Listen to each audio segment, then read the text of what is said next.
মঞ্চে আহ্বান জানাচ্ছি তার 2 মিনিটের শেয়ারিং এর জন্য। 2 মিনিটের সাকসেস শেয়ারিং হয় না, তারপর আমরা ভাষণ প্রচার সারাংশ শিখেছি না, আমরা সারাংশ প্র্যাকটিস করবো। আসসালামু আলাইকুম। ওয়ালাইকুম আসসালাম। Good morning. Good morning. Good morning. One word. One market. আরো জোরে হবে। One word. One market. Good morning দিয়েছেন। গুড মর্নিং দিয়েছে। আমরা নারী। আমরা পারি। আমরা নারী। আমরা পারি। আসলে কি আমরা পারি? ইয়েস একটু আগে উদাহরণ পেয়েছি। ইয়েস। গত বছর এই স্টেজে দাঁড়িয়ে আমি বলে গিয়েছিলাম যে আমাদের স্টেজে জায়গা হবে না। একটু আগে আমরা প্রমাণ পেয়েছি, তাই না? ইয়েস। একটু আমার জায়গা হচ্ছিল না। এবার বলে যাচ্ছি যে এর পরের বারে এই অডিটোরিয়ামে আমাদের প্রোগ্রাম হবে না। আমরা সংখ্যা এত বেশি হবো যে ম্যানেজমেন্টকে আমাদের জন্য এর থেকেও বড় হল রুম ভাড়া করতে হবে, ঠিক না? Right?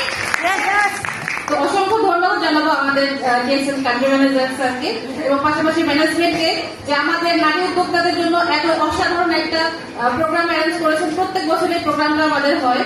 তো 2 মিনিটের সাকসেস স্টোরি হয় না, বাট আমি একটা কথা বলে দিতে চাই যে আমি কেন ডিএক্সএল এ। আমি বাংলাদেশের একজন গভর্নমেন্ট সেকেন্ড ক্লাস অফিসার, পাশাপাশি আমি ডিএক্সএল করতেছি। আমার আপলাইন পাশে দাঁড়িয়ে ইশরাত জাহান আপু। তো যখন আমাকে ডিএক্সএল এ প্রথম ডাকলেন, আমি তখন ভাবতেছিলাম আপু এইসব কি করে, আমি গেলে সাবান দেখাই, আমি গেলে টুথপেস্ট দেখাই। তো তখন আমি এটাকে সিরিয়াসলি নিতাম না। তো একদিন উনি বনানীতে ডেকে আমাকে বললেন একদিন আসো। তো আপু সব কি সব বাকি করতেছিল, দেখলাম কি সব মার্কেটিং প্ল্যান লিখতেছিল। তো এত ভালো বুঝিনি, বাট একটা বিষয় বুঝতে পারছি যে এখানে ভালো কিছু একটা আছে। এবং প্রোডাক্ট কি number 1 product, right? Business platform number 1।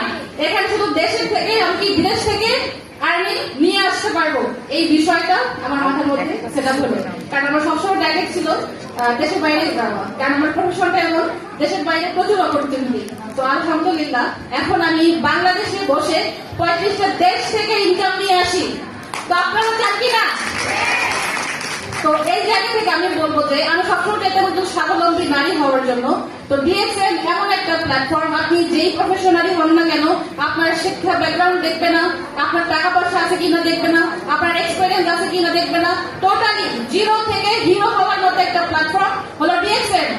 আমরা কি আছি? 1 মিনিট একটা গল্প দিয়ে শেষ করবো আপনাদের জন্য। পাহাড়ের উঁচুতে একটা ঈগল পাখির বাসা ছিল।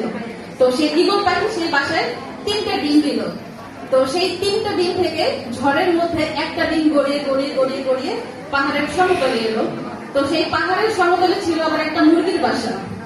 তো সেই মুরগির বাসায় যখন ডিমটা পড়ে গেল, সেই মুরগি সেই ডিম থেকে ফুটে আসলো কি ঈগলের বাচ্চা। মুরগি ভাবলো এটা আমার বাচ্চা, সেই বাচ্চাকে আদর করে ধীরে ধীরে বড় করলো এবং সেই ঈগল